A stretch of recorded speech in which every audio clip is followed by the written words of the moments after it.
તો અંગે હાર્દિક પટેલનું શું કહેવું છે સાંભળીએ।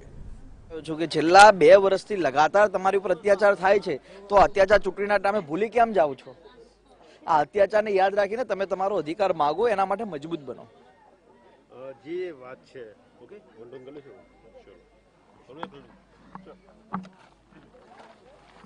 અમરીશભાઈ 2 મિનિટ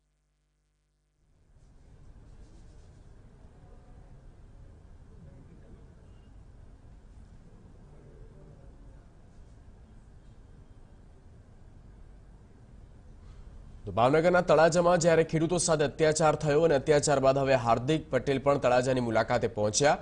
હાર્દિક પટેલ પીડિત પરિવારો સાથે તેમણે મુલાકાત કરી। આ પહેલા હાર્દિક પટેલે મહુવાના ભગુડા ગામમાં મોગલ માતાના મંદિરે દર્શન કર્યા। હાર્દિક પટેલ જે મહુવા પાસે આવેલ ભગુડા ગામ જે છે ત્યાં મોગલ ધામમાં છે અને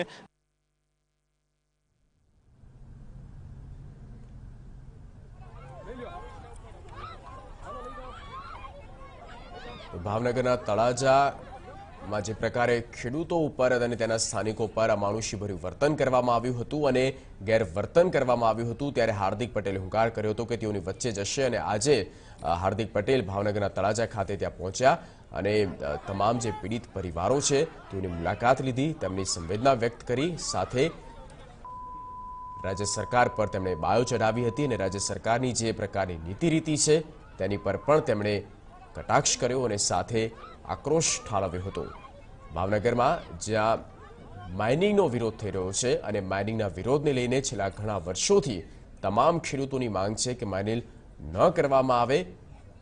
તેમની જે જમીન છે તે જમીન બચાવવા માટે થઈને હાલ ખેડૂત જે છે તે રોડ રસ્તે આવી પહોંચ્યો છે અને વિરોધ કરી રહ્યો છે, પરંતુ વિરોધના સૂરની વચ્ચે જ્યાં ખેડૂતોને અટકાવવામાં આવ્યા હતા અને તેઓને જેલ વાસ ભોગવવાનો વારો આવ્યો છે।